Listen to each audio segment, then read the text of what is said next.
দাও ইখলাসে এমন মোরে ইয়া ইলাহি। আলহামদুলিল্লাহি রাব্বিল আলামিন ওয়াসসালাতু ওয়াসসালামু আলা সাইয়্যিদিল মুরসালিন আম্মা বা'দ ফাআউযু বিল্লাহি মিনাশ শাইতানির রাজীম বিসমিল্লাহির রহমানির রহিম। আসসালাতু ওয়াসসালামু আলাইকা ইয়া রাসূলাল্লাহ, আসসালাতু ওয়াসসালামু আলাইকা ইয়া হাবিবাল্লাহ, আসসালাতু ওয়াসসালামু আলাইকা ইয়া নবিয়াল্লাহ ওয়া আলা আলিকা ওয়া আসহাবিকা ইয়া নূরাল্লাহ।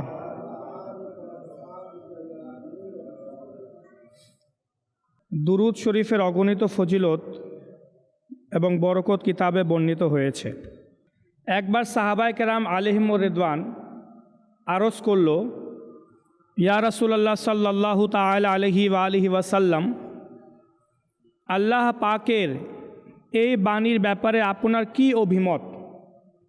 ইন্নাল্লাহা ওয়া মালাইকাতাহু ইউসাল্লুনা আলান নবী। এই আয়াতে মুবারাকার ব্যাপারে যার অর্থ হচ্ছে, নিশ্চয় আল্লাহ এবং তার ফেরেশতারা নবী করিম সাল্লাল্লাহু আলাইহি ওয়াসাল্লামের উপর দুরূদ শরীফ পাঠ করে। তো এর অর্থ কি? তো হুজুর সাল্লাল্লাহু আলাইহি ওয়াসাল্লাম ইরশাদ করলেন, নিঃসন্দেহে এটা গোপন ইলমের ব্যাপারে আলোচনা। যদি তোমরা এ বিষয়ে প্রশ্ন না করতে আমি তোমাদেরকে কিছুই বলতাম না। এরপর প্রিয় নবী ইরশাদ করেন, ইন্নাল্লাহা আযজা ওয়া জাল্লা ওয়াক্কালা বি মালাকাইনি লা উযকারু ইনদা আবদিন মুসলিমিন ফায়ুসাল্লি আলাইয়া ইল্লাল মালাকান। নিঃসন্দেহে আল্লাহ পাক আমার জন্য দুইজন ফেরেশতা নিযুক্ত করেছেন। যে মুসলমানের সামনে আমার আলোচনা করা হয় আর সে আমার উপর দুরূদ শরীফ পাঠ করে, তখন ওই দুইজন ফেরেশতা বলে যে আল্লাহ পাক তোমাকে ক্ষমা করুক। তো আল্লাহ পাক ও তার ফেরেশতাগণ এ ফেরেশতাদ্বয়ের উত্তরে আমিন বলে থাকেন। অনুরূপভাবে অপর এক হাদিসে মুবারাকাতে রয়েছে, আর যে মুসলমানের সামনে আমার আলোচনা করা হয় আর সে আমার উপর দুরূদ শরীফ পাঠ করে না, তখন ওই দুইজন ফেরেশতা বলে যে আল্লাহ পাক তোমাকে ক্ষমা না করুক। আর তখন আল্লাহ রাব্বুল আলামিন স্বয়ং তিনি নিজে এবং তার ফেরেশতাগণ ওই দুইজন ফেরেশতার উত্তরে আমিন বলে থাকে। নাউযু বিল্লাহি মিন যালিক। তো বোঝা গেল হুজুর সাল্লাল্লাহু আলাইহি ওয়াসাল্লামের নাম মোবারক শুনলে, দুরূদ শরীফ পাঠ করলে আল্লাহ রাব্বুল আলামিন খুশি হন এবং যে দুইজন ফেরেশতা নিযুক্ত করা হয়েছে ওই দুইজন ফেরেশতা ক্ষমা প্রার্থনা করে, তখন অন্যান্য সকল ফেরেশতারা তাদের দোয়াতে আমিন বলে। তাই আমাদের উচিত যখনই প্রিয় নবী সাল্লাল্লাহু আলাইহি ওয়াসাল্লামের নাম মোবারক শুনব, আমরা যেন অবশ্যই প্রিয় নবীর উপর দুরূদ শরীফ পাঠ করি। আসুন পবিত্র জুমুয়ার দিন আমরাও হুজুর সাল্লাল্লাহু আলাইহি ওয়াসাল্লামের উপর দুরূদ ও সালাম পাঠ করার সৌভাগ্য অর্জন করি। সল্লু আলাল হাবিব সাল্লাল্লাহু তাআলা আলা মুহাম্মদ সাল্লাল্লাহু আলাইহি ওয়াসাল্লাম সলাতাম ওয়া সালামান আলাইকা ইয়া রাসূলুল্লাহ। প্রিয় ইসলামী ভাইরা, আল্লাহ রাব্বুল আলামিন সূরা ইউনূসের আয়াত নম্বর ৬২তে ইরশাদ করেন, বিসমিল্লাহির রহমানির রহিম, আলা ইন্না আউলিয়া আল্লাহি লা খাউফুন আলাইহিম ওয়া লা হুম ইয়াহজানুন আল্লাযীনা আমানু ওয়া কানু ইয়াত্তাকুন। এই আয়াতে মুবারাকাতে আল্লাহ রাব্বুল আলামিন ইরশাদ করছেন, আলা এবং সতর্ক হয়ে যাও, সতর্ক সহকারে শুনো, ইন্না আউলিয়া আল্লাহি, নিশ্চয় যারা আল্লাহর অলিয়া, যারা আল্লাহ রাব্বুল আলামিনের বন্ধু, লা খাউফুন আলাইহিম, তাদের না কোনো ভয় রয়েছে, ওয়ালা হুম ইয়াহজানুন, এবং না কোনো দুঃখ রয়েছে। আল্লাযীনা আমানু ওয়া কানু ইয়াত্তাকুন। আর আল্লাহর অলিয়া, আল্লাহর ওলি কারা? যারা ঈমানদারগণ তারা, এবং যারা আল্লাহ রাব্বুল আলামিনকে ভয় করে, যারা মুত্তাকি তারা হচ্ছে অলিয়া। লাহুমুল বুশরা ফিল হায়াতিদ দুনিয়া ওয়া ফিল আখিরাহ। এবং আমার অলিয়াদের জন্য, অলিয়ায়ে কামিলিনদের জন্য সুসংবাদ রয়েছে দুনিয়ার জীবনেও এবং আখিরাতের জীবনেও।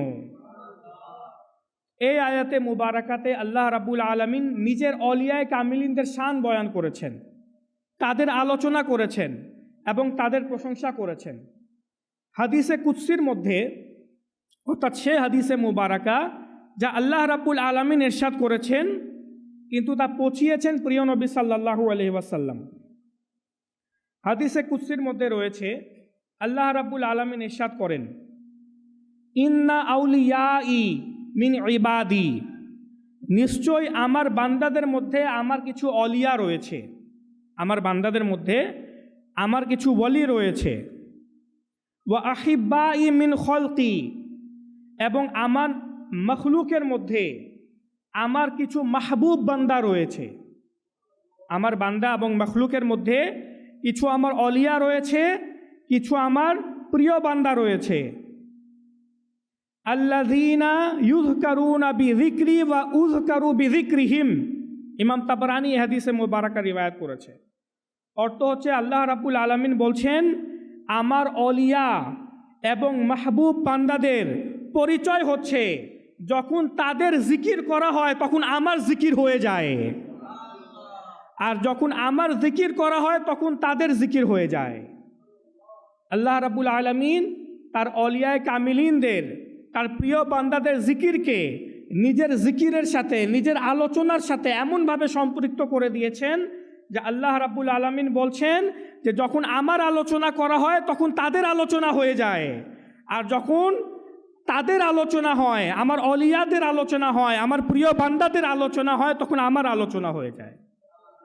তাই অলিয়ায়ে কামিলিনদেরকে মহব্বত করা, তাদের ভালোবাসা, তাদের ভালো আলোচনা করা, সুআলোচনা করা, তাদের প্রশংসা করা, এটা আল্লাহ রাব্বুল আলামিনের তরিকা।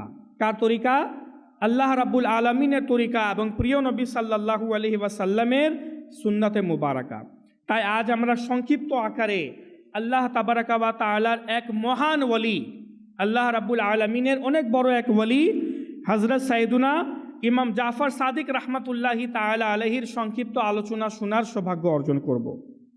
হযরত সাইয়্যিদুনা ইমাম জাফর সাদিক রাহমাতুল্লাহি তাআলা আলাইহি, তিনি 17 রবিউল আউয়াল 83 হিজরি সোমবার শরীফের দিনে মদিনাতুল মুনাওয়ারায় জন্মগ্রহণ করেন। ইমাম জাফর সাদিক রাহমাতুল্লাহি তাআলা আলাইহির উপনাম হলো আবু আবদুল্লাহ, এবং আবু ইসমাইল হলো তার আরেকটি উপনাম।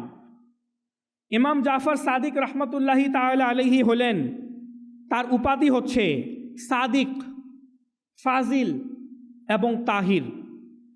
হযরত ইমাম জাফর সাদিক রাহমাতুল্লাহি তাআলা আলাইহি হলেন ইমাম মোহাম্মদ বাকির রাহমাতুল্লাহি তাআলা আলাইহির বড় শাহজাদা। হযরত ইমাম জাফর সাদিক রাহমাতুল্লাহি তাআলা আলাইহির সম্মানিত আম্মা জানের নাম হইল হযরত উম্মে ফারওয়া, যিনি আমিরুল মুমিনিন হযরত সাইয়্যিদুনা আবু বকর সিদ্দিক রাদিয়াল্লাহু তাআলা আনহুর নাতনি ছিলেন। আর তার সম্মানিত পিতার নাম হচ্ছে হযরত ইমাম মোহাম্মদ বাকির, যিনি ইমাম জাইনুল আবিদিন রাদিয়াল্লাহু তাআলা আনহুর পুত্র ছিলেন।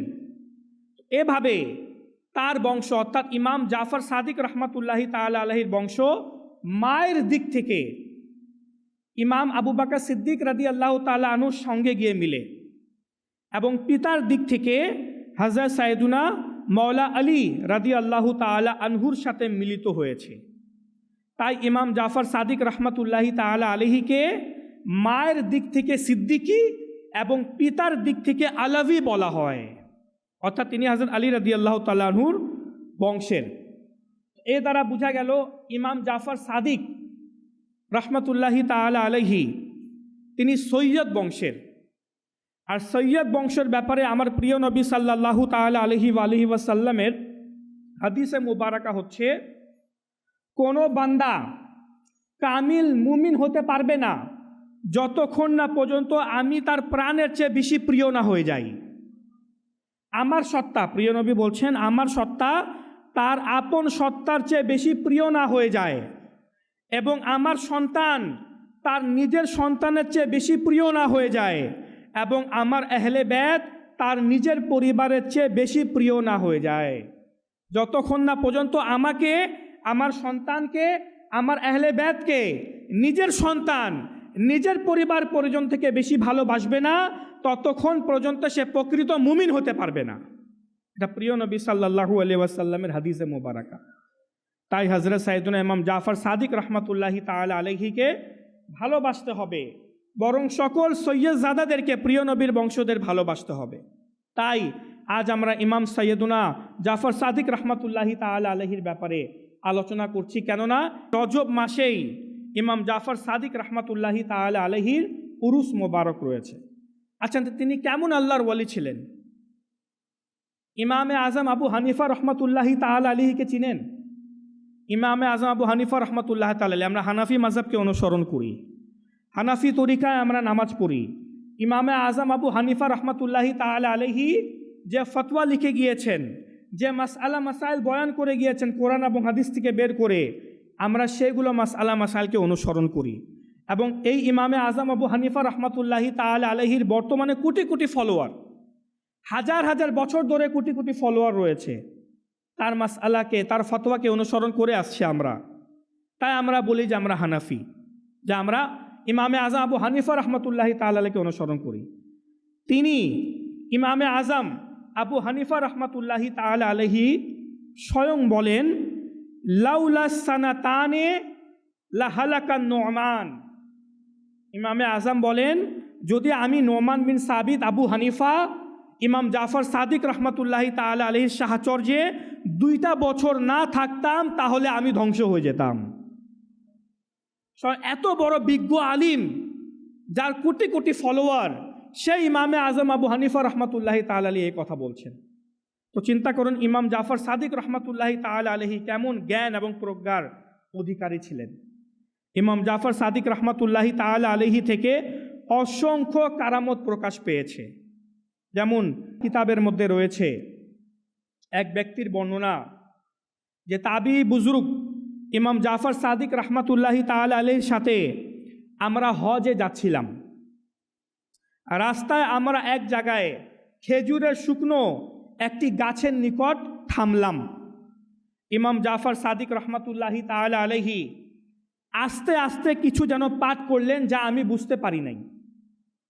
অতঃপর তিনি ওই সব শুকনো গাছগুলোকে বললেন, আল্লাহ পাক তোমাদের মধ্যে আমাদের জন্য যা রিজিক সৃষ্টি করেছেন সেগুলো থেকে আমাদেরকে আহার করাও। কাদেরকে বলছে? গাছগুলোকে।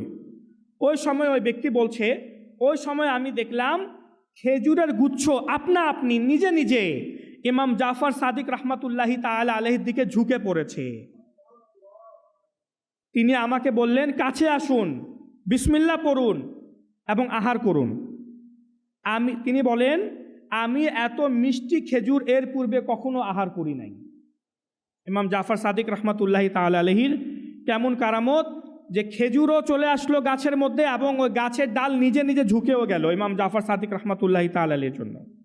অনুরূপভাবে ইমাম জাফর সাদিক রহমাতুল্লাহি তাআলা আলাইহির ব্যাপারে বর্ণিত আছে, এক ব্যক্তি এসে তার নিকট আরজ করল, হুজুর আপনি আমার জন্য দোয়া করেন, আল্লাহ তাআলা আমাকে যেন এত সম্পদশালী করে দেয়, এমন ধনবান বানিয়ে দেয়, যেন আমি অনেকবার হজ করতে পারি। ইমাম জাফর সাদিক রহমাতুল্লাহি তাআলা আলাইহি দোয়া করলেন, হে আল্লাহ পাক, তাকে অধিক সম্পদ দান করো, যাতে করে তার জীবনে সে 50 বার হজ করতে পারে। কতবার? 50 বার। তো আল্লাহ রাব্বুল আলামিন এই দোয়া কবুল করলেন, আর সে তার জীবনে 50 বার হজ করল। যখন 51 বারে হজ করার জন্য মাকামে জুহফাতে পৌঁছাইল, তখন গোসলের জন্য ঝর্ণা ইত্যাদিতে গেল। পানির প্রবল স্রোত তাকে প্রবাহিত করে নিয়ে গেল, আর সে তাতে ডুবে মারা গেল। অর্থাৎ 51 বারও সে হজ করতে পারল না। ইমাম জাফর সাদিক রহমাতুল্লাহ তাআলা 50 বার বলেছেন, সে 50 বারই নিজের জীবনে হজ করতে পারল এবং এরপর পানিতে ডুবে সে মারা গেল। আচ্ছা, শাওয়াহিদুন নবুওয়া কিতাবের মধ্যে রয়েছে, এই কিতাবে ইমাম জাফর সাদিক রহমাতুল্লাহ তাআলার অসংখ্য জীবনী বয়ান করা হয়েছে। হযরত ইমাম জাফর সাদিক রহমাতুল্লাহ তাআলার আরেকটি কারামত শুনুন, ইমানকে তাজা করার মতো। এক ব্যক্তি ইমাম জাফর সাদিক রহমাতুল্লাহ তাআলার খিদমতে 10,000 দিনার নিয়ে হাজির হইল আর আরজ করতে লাগলো, হুজুর আমি হজের উদ্দেশ্যে রওনা হচ্ছি, আপনি আমার এই টাকা দিয়ে কোনো ঘর ইত্যাদি ক্রয় করে নিন, যাতে আমি হজ থেকে ফিরে এসে আমার পরিবার পরিজনের সাথে সে ঘরে বসবাস করতে পারি। অতঃপর হজে চলে গেল। হজ থেকে ফিরে এসে ওই ব্যক্তি ইমাম জাফর সাদিক রহমাতুল্লাহ তাআলার দরবারে হাজির হইল। তখন ইমাম জাফর সাদিক রহমাতুল্লাহ তাআলা তাকে বললেন, আমি তোমার জন্য জান্নাতে ঘর ক্রয় করে নিয়েছি। সে যখন এসে বলল, হুজুর আমার 10,000 দিনার। 10,000 দিনার মানে স্বর্ণের মুদ্রা, দিনার বলা হয় স্বর্ণের মুদ্রাকে। বলে, হুজুর আমার 10,000 দিনার। বলে, আমি তোমার জন্য, তুমি পৃথিবীতে ঘর ক্রয় করে রাখতে বলেছিলে, তো আমি তোমার জন্য জান্নাতে ঘর ক্রয় করে নিয়েছি, যেটার প্রথম সীমানা, ওই ঘরটা এমন যেটার প্রথম সীমানা হুজুর পূর্ণ সাল্লাল্লাহু আলাইহি ওয়াসাল্লাম পর্যন্ত, দ্বিতীয় সীমানা হযরত মাওলা আলী রাদিয়াল্লাহু তাআলা আনহু পর্যন্ত, তৃতীয় সীমানা ইমামে হাসানে মুজতাবা রাদিয়াল্লাহু তাআলা আনহু পর্যন্ত, এবং চতুর্থ সীমানা হযরত ইমামে হুসাইন রাদিয়াল্লাহু তাআলা আনহু পর্যন্ত গিয়ে শেষ হয়েছে। তিনি এটা বলে চুপ হন নাই, বরং একটি কাগজের মধ্যে লিখেও দিয়ে দিয়েছেন, এ নাও এই কাগজ, এটার মধ্যে আমি লিখে দিয়েছি যে আমি তোমার জন্য জান্নাতে একটা ঘর ক্রয় করেছি। এখন ওই ব্যক্তি, তার আল্লাহর ওয়ালিদের প্রতি ভালোবাসা ছিল, আকীদা ছিল, বিশ্বাস ছিল, সে আর কিছু বলে নেই, সে খুশিতে আন্দোলিত হয়ে গেল। বললো, আচ্ছা হুজুর ঠিক আছে, আপনি অনেক ভালো কাজ করেছেন। কাগজটি নিয়ে নিল, কাগজটি নিয়ে বাসায় গেল। তো বাসায় যাওয়ার পর সে একটি রোগে আক্রান্ত হয়ে গেল। সে বুঝতে পারলো সে আর কিছুদিনই বেঁচে থাকবে, বেশি দিন বেঁচে থাকতে পারবে না। তো সে নিজের পরিবার পরিজনকে ওসিয়ত করলো যে আমার মৃত্যুর পর এই কাগজ যা ইমাম জাফর সাদিক রহমাতুল্লাহ তাআলা দিয়েছেন, এই কাগজ আমার কবরে আমার সাথে দিয়ে দিও। তো তার মৃত্যুর পর তার পরিবার পরিজন এটাই করলো, দাফনের সময় কাগজটি ভিতরে রেখে দিল। এখন পরের দিন, একদিন অতিবাহিত হয়ে যাওয়ার পর লোকেরা দেখলো যে কাগজটি কবরের নিচে দাফন করা হয়েছিল তার সাথে, ওই ব্যক্তির সাথে, ওই কাগজটি কবরের উপরে রাখা আছে। আর কবরের এক পাশে তো লেখা ছিল ইমাম জাফর সাদিক রহমাতুল্লাহ তাআলার লেখা যে আমি তার জন্য জান্নাতে ঘর ক্রয় করেছি। অপর পাশে লেখা ছিল যে ইমাম জাফর সাদিক যেই ওয়াদা করেছিল সেটা পূরণ হয়ে গেছে, অর্থাৎ তার জান্নাতে ঘর মিলে গেছে। আল্লাহওয়ালাদের কথা, আল্লাহওয়ালারা যে দোয়া করেন, আল্লাহওয়ালাদের জবান দ্বারা যে কথা বের হয়, আল্লাহ রাব্বুল আলামিন তা ফিরিয়ে দেন না। এটা হাদিস দ্বারা প্রমাণিত। বুখারী শরীফে আমার প্রিয় নবী সাল্লাল্লাহু তাআলা আলাইহি ওয়াসাল্লামের হাদিসে মুবারাকা রয়েছে যে আল্লাহ তাআলা যখন কোনো বান্দাকে ভালোবাসা শুরু করে দেয়, আল্লাহ রাব্বুল আলামিন যখন নিজের কোনো বান্দাকে ভালোবাসা শুরু করে দেয়, যখন তাকে নিজের ওলি বানিয়ে নেয়, অলিয়া বানিয়ে নেয়, তখন ওয়া ইন সাআলানি লাউতিয়ান্নাহু, তখন সে আল্লাহ রাব্বুল আলামিনের কাছে যা প্রার্থনা করে আল্লাহ তাআলা বলেন আমি তাকে তা অবশ্যই দান করি। তার জবান থেকে যে কথা বের হয় আমি তা পূরণ করে দিই। দা বুখারী শরীফের হাদিসে মুবারাকা, ওয়ালা ইনিস্তাআযানি লাউইযান্নাহু, আল্লাহ তাআলা ইরশাদ করেন, আর যখন, এটা হাদিসে কুদসি, আর যখন সে আমার কাছে কোনো কিছুর জন্য আশ্রয় প্রার্থনা করে তখন আমি তাকে তার থেকে আশ্রয় দান করি। আল্লাহওয়ালাদের জবান থেকে যা বের হয় আল্লাহ তাআলা তা পূরণ করে থাকেন। আচ্ছা, ইমাম জাফর সাদিক রহমাতুল্লাহি তাআলা আলাইহি কেমন ছিলেন?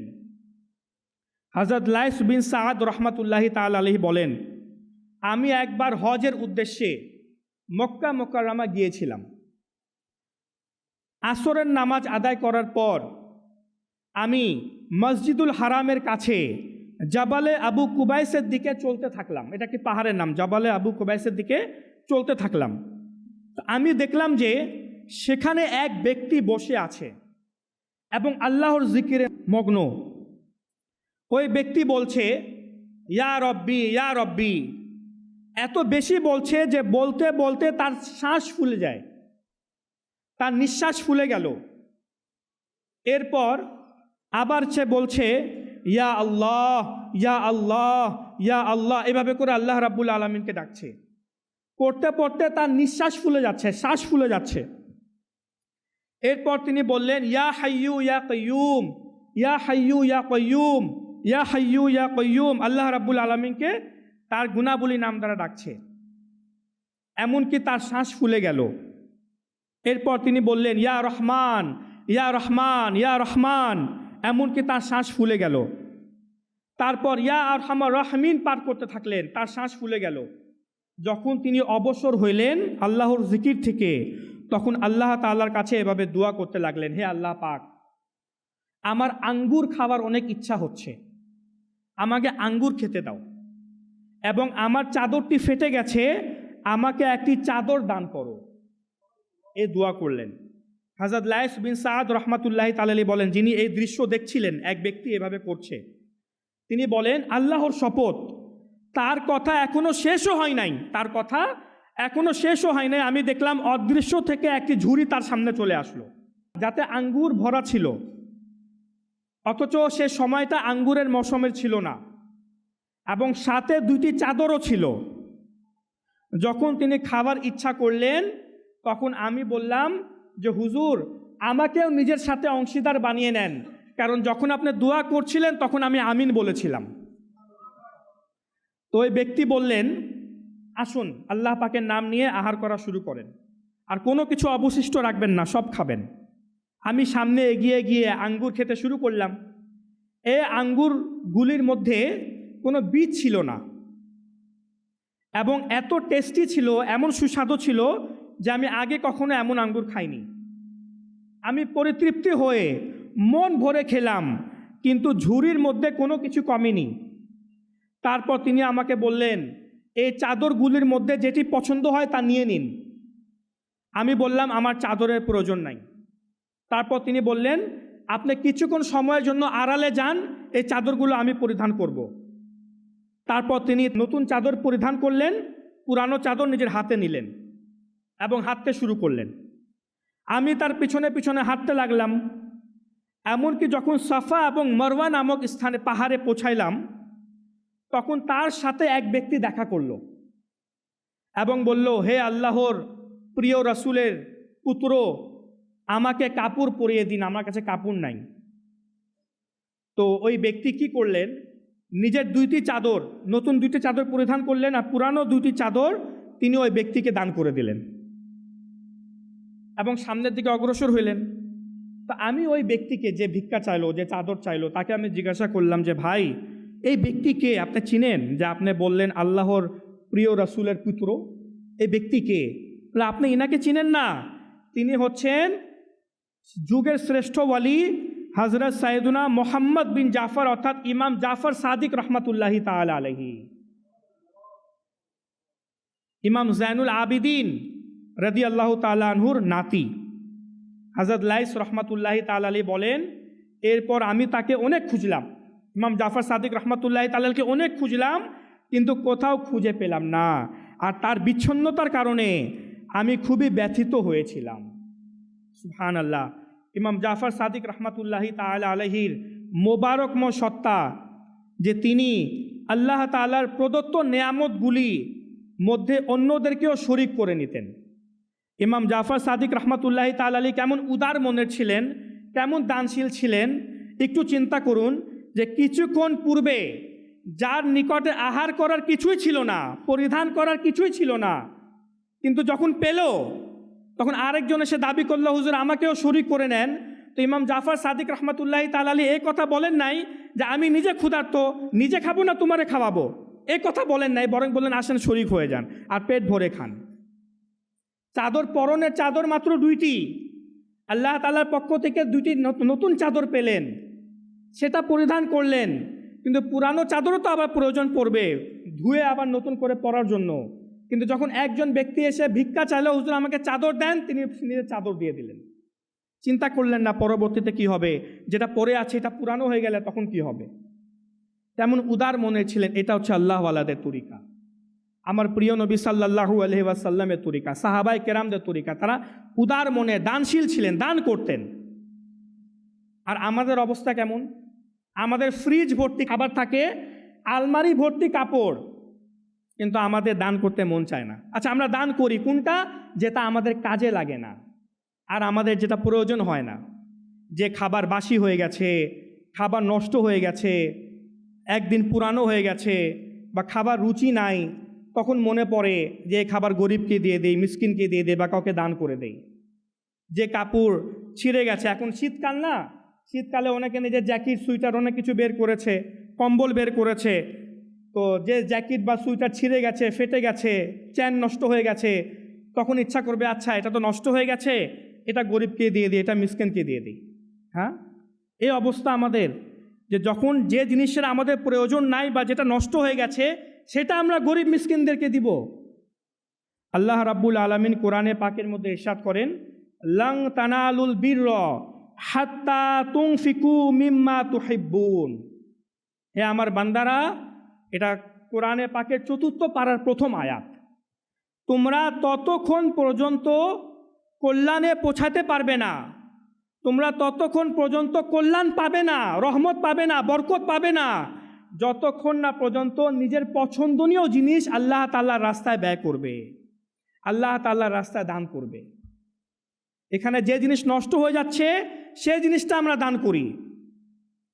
আর আল্লাহ রাব্বুল আলামিন বলছেন যেটা তোমাদের পছন্দনীয় জিনিস সেটা দান করো, তখনই কল্যাণ পাবে, তখনই বরকত পাবে, তখনই রহমত পাবে। আর যদি আমাদেরকে মসজিদেও দান করতে হয়, তো আমাদের পকেট মানি থেকে যে টাকা আমরা বের করি, তো যে টাকাটা একটু পুরানো হয়ে গেছে, ছিঁড়ে ফেটে গেছে, সে টাকাটাই আমরা দান করি, নতুন নোট দিতে চাই না। এটা হচ্ছে আমাদের এখনো অবস্থা। এক বুজুর্গ রহমাতুল্লাহি তাআলা আলাইহির ঘটনা মনে পড়ল। তিনি অত্যন্ত গরিব ছিলেন, তার ঘরে খাবারের মতো তেমন কিছু ছিল না। একদিন এক ভিক্ষুক এসে ঘরে ভিক্ষা চাইলো। তিনি নিজে গরিব ছিলেন, কিন্তু এক ভিক্ষুক এসে ভিক্ষা চাইলো। তিনি নিজের স্ত্রীকে জিজ্ঞাসা করলেন, ঘরে খাবারের কিছু আছে?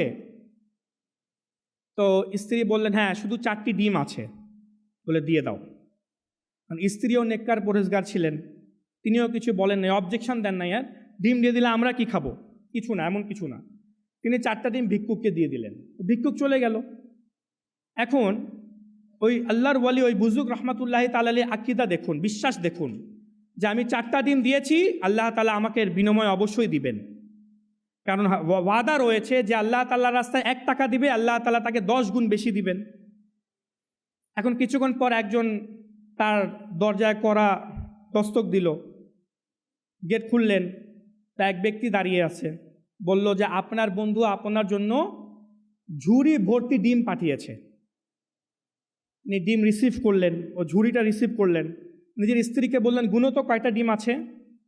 তো স্ত্রী বললেন, 30টি ডিম আছে। কয়টি? 30টি। বললেন, এটা তো হতে পারে না, তুমি কয়টা দান করেছিল গরিবকে? বলে, আমি 4টি ডিম দিয়েছিলাম। তো এখানে তো 30টি থাকার কথা না। তো স্ত্রী বললেন, আরে 30টি ডিম সহি সালামতে আছে, আর 10টি ডিম ভাঙ্গা আছে। বললেন, এমন তো হওয়ার কথা না। কারণ স্ত্রী বলল যে আমরা যে 4টি ডিম দিয়েছিলাম, ওই 4টি ডিমের মধ্যে 3টি ডিম সহি সালামতে ছিল, ভালো ছিল, আর 1টি ডিম ভাঙ্গা ছিল। তো আল্লাহ রাব্বুল আলামিন 30টি ভালো ডিম আর 1টি ভাঙ্গা ডিমের বিনিময়ে 10টি ভাঙ্গা ডিম দিয়েছেন। তো কি বোঝা গেল এই ঘটনা দ্বারা? ভালো দিবেন তো ভালো পাবেন, খারাপ দিবেন তো খারাপ পাবেন। যেমনভাবে উদার মন নিজের রাখবেন, আল্লাহ রাব্বুল আলামিন ঠিক সেভাবে আপনাকে দান করবে। যারা অন্য মুসলমানদেরকে আহার করায়, গরিবদের আহার করায়, কাপড় দেয় পরিধানের জন্য, তাদের অসংখ্য ফজিলত হাদিসে মোবারাকাতে বর্ণিত হয়েছে। এক হাদিসে মোবারাকাতে বর্ণিত, প্রিয় নবী সাল্লাল্লাহু আলাইহি ওয়াসাল্লাম ইরশাদ করেন, যে ব্যক্তি কোনো মুসলমানকে কাপড় পরিয়ে দেয়, যতক্ষণ পর্যন্ত তার দেহে সে কাপড়ের কোনো সুতা বা আঁশ থাকে, ততক্ষণ পর্যন্ত কাপড় পরানো ব্যক্তি আল্লাহ রাব্বুল আলামিনের আশ্রয়ে থাকবে।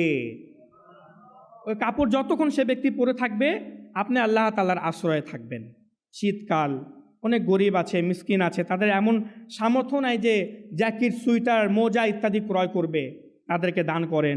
আহার করান। শীতকালে অনেকেই যারা দিন এনে দিন খায়, যারা শ্রমিক, শীতকালে হয়তো তাদের জন্য কাজ করা কষ্ট হয়ে যায়, তাদেরকে তাদের বাসায় খাবার, তাজা খাবার পাঠিয়ে দেন, তাদেরকে দান করেন, তাদেরকে আহার করান। ইনশাআল্লাহ তাআলা আল্লাহ রাব্বুল আলামিন এর অসংখ্য বরকত আমাদেরকে দান করবে। হযরত সাইয়েদুনা ইমাম জাফর সাদিক রহমাতুল্লাহি তাআলা আলাইহির জীবনে থেকে যা আমরা শিখলাম, আল্লাহ রাব্বুল আলামিন আমাদেরকে তার উপর আমল করার তৌফিক দান করুক। এই মাসটি অনেক বরকতময় মাস। এই মাসে অসংখ্য অলিয়ায়ে কামিলিনদের উরুস মোবারক রয়েছে এবং সাথে সাথে এই রজব মাসের 27 তারিখে, রজব মাসের 27 তারিখে আমার প্রিয় নবী, দয়ালু নবী হুজুর সাল্লাল্লাহু তাআলা আলাইহি ওয়া সাল্লামের মেরাজুন নবীর ঘটনাও সংঘটিত হয়েছে। অর্থাৎ এটি এমন মোবারকময় মাস, এক তো অলিয়ায়ে কামিলিনদের উরুস রয়েছেই, সাথে সাথে সবচেয়ে পবিত্র কথা হচ্ছে যে আমার প্রিয় নবী সাল্লাল্লাহু আলাইহি ওয়াসাল্লাম এই মাসের 27 তারিখের রাত্রে নিজের মাথার চোখ দ্বারা আল্লাহ রাব্বুল আলামিনের দিদার লাভ করেছেন। সুবহানাল্লাহ। তো অনেক পবিত্রতম এই মাস, আর 27তম রজব, এটা তো অনেক পবিত্র। আল্লাহ রাব্বুল আলামিন এই রাতের ব্যাপারে স্বয়ং নিজে কোরআনে পাকে ইরশাদ করেছেন, সুবহানাল্লাযী আসরা বিআবদিহি লাইলাম মিনাল মসজিদিল হারামি ইলাল মসজিদিল আকসা। পবিত্র সে সত্তা যে নিজের বান্দাকে অর্থাৎ দয়ালু নবী সাল্লাল্লাহু আলাইহি ওয়াসাল্লামকে রাতের কিছুক্ষণ মুহূর্তের মধ্যে মেরাজে সফর করিয়েছে। আল্লাহ তাআলা কোরআনে পাকে এই মেরাজের রাতের আলোচনা করেছেন। অনেক পবিত্রতম এই রাত এবং এই রাতের অনেক ফজিলত রয়েছে, এই রাতে ইবাদত করানোর অনেক ফজিলত রয়েছে। আর এই রাতের ব্যাপারেই বর্ণিত যে আমরা যে 5 ওয়াক্ত নামাজ পড়ি না, এই 5 ওয়াক্ত নামাজও আমরা কিন্তু এই রাতেই পেয়েছি। আমার প্রিয় নবী সাল্লাল্লাহু আলাইহি ওয়াসাল্লাম মেরাজের রজনীতে যখন আল্লাহ তাআলা দিদার লাভ করতে গিয়েছেন, তখন উপহার স্বরূপ আমাদের জন্য আল্লাহ তাআলা এই 5 ওয়াক্ত নামাজ দিয়েছেন। তো এই রাতে কিভাবে আমার প্রিয় নবীর সফর শুরু হয়েছে, কিভাবে আমার প্রিয় নবী সফর করেছেন, প্রথম আসমান, দ্বিতীয় আসমান, তৃতীয় আসমান, চতুর্থ আসমান, যে বিজ্ঞান এখন পর্যন্ত প্রথম আসমানকে ভালোভাবে আবিষ্কার করতে পারে নাই। চন্দ্র তো পর্যন্ত গিয়েছে এক গবেষণা অনুযায়ী তারা দাবি করে, কিন্তু অন্যান্য গ্রহ পর্যন্ত এখনও যেতে পারে নাই। আমার প্রিয় নবী সাল্লাল্লাহু আলাইহি ওয়াসাল্লাম 7 আসমান, সিদরাতুল মুনতাহা সব কিছু অতিক্রম করে মুহূর্তের মধ্যে লা মাকানে গিয়ে আল্লাহ দিদার লাভ করেছেন। অনেক বড় মোজেজা, অনেক বড় মোজেজা। আমার প্রিয় নবীকে যে মোজেজা দান করা হয়েছে তার মধ্যে দুইটি মোজেজা সবচেয়ে বড়। এক হচ্ছে কোরআনে পাক, দ্বিতীয় হচ্ছে মেরাজের মোজেজা। তো এই মেরাজুন নবী উপলক্ষে আলহামদুলিল্লাহ দাওয়াত ইসলামীর পক্ষ থেকে এই ফেজানে মদিনা মসজিদে সারা রাত ব্যাপী 16 তারিখ শুক্রবার অর্থাৎ আগামী সপ্তাহে মেরাজুন নবী উপলক্ষে সারা রাত ব্যাপী মেহফিল ও মিলাদের আয়োজন করা হয়েছে। আমি আপনাদের সকলকেই বলবো যে 16 তারিখ শুক্রবার রাত এশার নামাজ আপনারা এখানে পড়বেন, এশার নামাজ এখানে পড়বেন। এশার নামাজ থেকে শুরু করে ফজর পর্যন্ত থাকবেন ইনশাল্লাহ। সেহরিরও ব্যবস্থা করা হয়েছে, সেহরিরও আছে ইনশাল্লাহ। 27 তারিখে রোজা রাখারও অনেক ফজিলত, তো ইনশাল্লাহ রোজাও আমরা রাখবো। তা আপনাদের সকলকে দাওয়াত, এই গুরুত্বপূর্ণ রাত আমরা অন্য রাতের মতো ঘুমিয়ে যেন অতিবাহিত না করে দেই। এই রাত আমরা ইবাদতের মধ্যে অতিবাহিত করবো ইনশাআল্লাহ তাআলা। তো সকলকে আপনাদের দাওয়াত রইল। আল্লাহ রাব্বুল আলামিন আমাদেরকে শবে মেরাজ উদযাপন করার তৌফিক দান করুক। আমিন বিজাহিন নবীল আমিন সাল্লাল্লাহু তাআলা আলাইহি ওয়াসাল্লাম।